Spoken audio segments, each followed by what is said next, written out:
SES member Shoo reveals she had suicidal thoughts during her hiatus after the gambling controversy.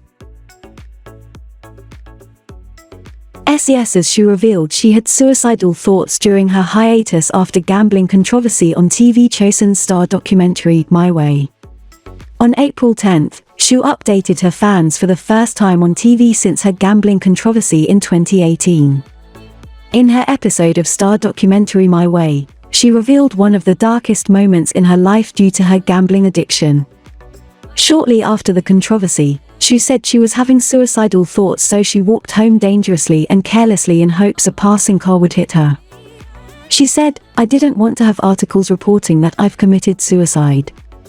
I thought it'd be better to have people know that I had a bad accident." She continued, "I didn't want those who are left behind to suffer from the guilt and sorrow that I'd committed suicide. So I thought it was better to be in a car accident. I walked with my eyes pinned to the ground. But cars stopped. I thought it was a sign that I should live later." She said in tears, "I used to think that I had no reasons to live. I know I did that to myself. I hated myself and couldn't come up with a reason to live. At that moment I had tunnel vision. I just thought, why am I still alive?" Previously, she was given a sentence of 6 months in prison, 2 years probation, and 80 hours of community service for her charges of habitual gambling overseas from August 2016 to May 2018, with a sum that amounted to more than 790 million won, $646, $388 USD. She was then sued for not repaying her gambling debt in May 2019, but that lawsuit was settled in November 2020. Gfriend's leader Sowon shares that the members didn't know they were disbanding. On April 7, a fan shared an excerpt from an interview with Gfriend's former leader Sowon. In the interview, Sowon shared that the members did not expect to disband. She shared that it was more challenging for the members to part ways with Gfriend because none of them knew they were disbanding. Sowon shared, "The members and I don't think the group was disbanded. However, it is true that it was really hard for us to accept it in our hearts because it was so sudden. I did think that I did want to become an actress and act, but I didn't expect that time to come now. It was really hard to say goodbye, but we have to live on and I can't just struggle. Of course, it took a long time to accept it logically. Now, nearly a year has passed and all the members are adjusting well. I think I am the one who has adjusted the least." Even member Sin-bi shared a month ago that the members didn't expect Maego to be their last promotion. During an interview with Idol Live, Sin-bi shared that the members were not aware they would disband so early but still believe that Gfriend will reunite in the future. Both Sowon and Sin-bi shared how much the members cherished Gfriend and saddened fans further because the members did not expect to part ways with their fans so fast. Netizens commented, "When will we see Gfriend again? I feel like crying reading this again. I knew the members didn't want to disband and I hated Source Music more. I really wish that Gfriend would reunite again. So, the disbandment was really one-sided and was more forced on the girls. This is so sad. I can only imagine how hard it was for the members, and they were so close with one another. This is so sad. It still makes me sad."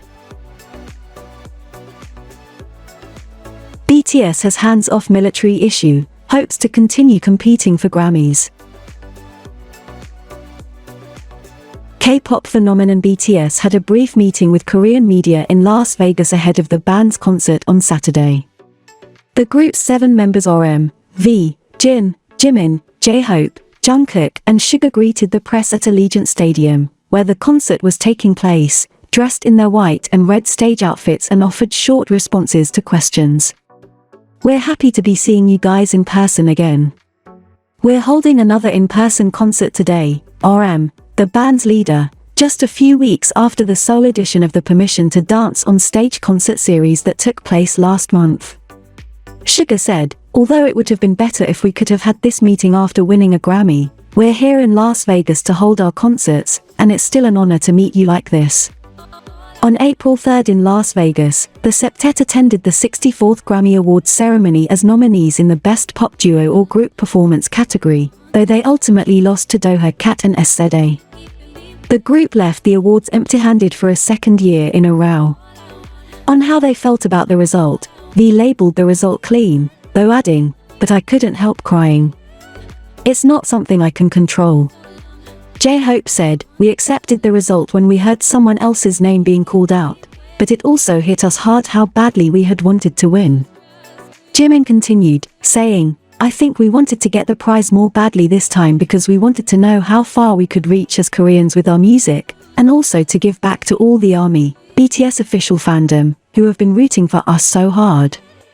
Jin lightened up the mood, saying, "This year won't be our last chance, and we can try anytime we want in the future, so we'll keep on doing our best." The bandmates were cautious about sharing details of a new song or album release. RM said, "Of course we are now working on it and I know that you are always very curious about it. We can't share when it will come out exactly, but we will keep working on it." Suga went on to say, "It would be great if we could just say it out loud, but I believe a good day will come soon, right? Please look forward to it, since we are working on various things including individual works." In closing the session, V said, "It's really hot, right? I also brought the wrong clothes and I'm suffering badly from it. Please have fun despite the heat. Although I have a cast around my arm right now, I'll still do my best on the stage." Jin, who is sitting out from some portions of the show due to a finger injury, piped in. Jungkook said, "Thank you for coming such a long way for us. If you guys want to make some noise today, please shout and cheer with us and have fun." Earlier that day, executives at HYBE, the band's agency, conducted a press conference at the MGM Grand Hotel, during which the company's Chief Communication Officer Lee Jin-hyung and Chief Operations Officer Kim Tae-ho answered questions related to the concert and the band's ongoing military enlistment issue. "We're very cautious on speaking about the military enlistment issue as we know how important it is in South Korea," CCO Lee said. "One thing we'd like to say is that the artists have left everything about the issue in the hands of the company right now. They have repeatedly stated in the past that they will serve their duty and that part has not changed. But since 2020, the conscription system has been changing, shifting in a way that the members had not expected. And since the revision of the Military Service Act had been proposed earlier this year, the artists have left all related decision-making in the company's hands," continued Lee. "Under the current law, all able-bodied South Korean men are obliged to serve in the military for a period of around 2 years. The South Korean conscription law allows exemptions for international award or medal-winning athletes and classical musicians, and calls have been growing among BTS fans that such exemptions should be applied to a wider range of artists."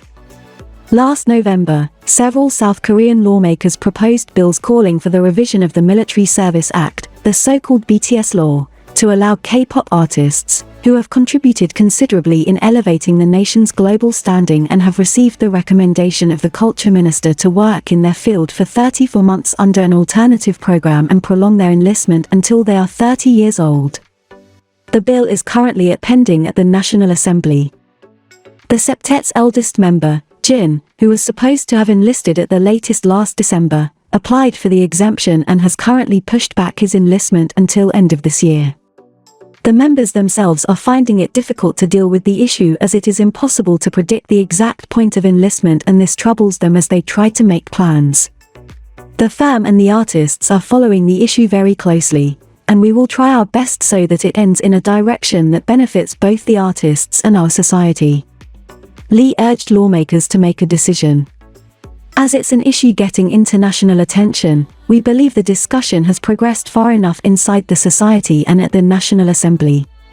We hope it gets decided within this term of the National Assembly, as if it is passed to the next, this endless discussion will continue, and such uncertainty is weighing on us, to be candid. Hopefully, the matter gets concluded promptly." Adding to the company's stance on the military enlistment issue, Lee said, "The firm wants to see how far BTS can grow as artists and be with them until the end. We anticipate that BTS and the company can improve much more both musically and in terms of our influence. We hope to see with our eyes where that end lies." BTS kicked off the Las Vegas of the Permission to Dance on Stage concert series on Friday. Following a short break, The 4-day show will continue next Friday and Saturday. The tour launched last October in Seoul through a live-streamed show, before being held in front of a live audience in Los Angeles in November and December and again in Seoul in March.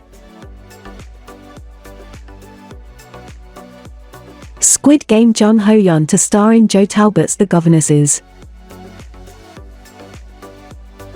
South Korean model and actor Jung Ho-yeon, who rose to global stardom in the Netflix hit series Squid Game, will star in Joe Talbot's sophomore feature The Governesses, according to the actor's agency Enfotainment on Thursday. Talbot is a director known for his critically acclaimed debut feature The Last Black Man in San Francisco. A24, the company behind Minari, directed by Lee Isaac Chung, is to produce Talbot's new film, which will be shot in Spain. Based on Ses novel with the same title, the movie will center around 3 rebellious governesses who append the household in which they work. Along with Jung, Lily Rose Depp and Renata Reinsve were cast to play the 3 governesses. Depp is a 2-time César Award nominee who will soon star alongside pop sensation The Weeknd in the HBO series The Idol, which is co-created by The Weeknd and the creator of popular teen drama Euphoria Sam Levinson. Reinsve won Cannes Best Actress award and a BAFTA nomination for playing Julie in director Joachim Trier's The Worst Person in the World. After its release in September last year, Squid Game, starring Jung, quickly reached the No.1 spot on streaming charts of 94 countries and became the most-watched Netflix show of all time. Jung won the Best Actress at the 28th Annual Screen Actors Guild Awards for her role as Kang Se-byok in the Netflix show in February. The Korean actor is also set to star in Disclaimer, a new Apple TV Plus series from Oscar-winning director Alfonso Cuarón.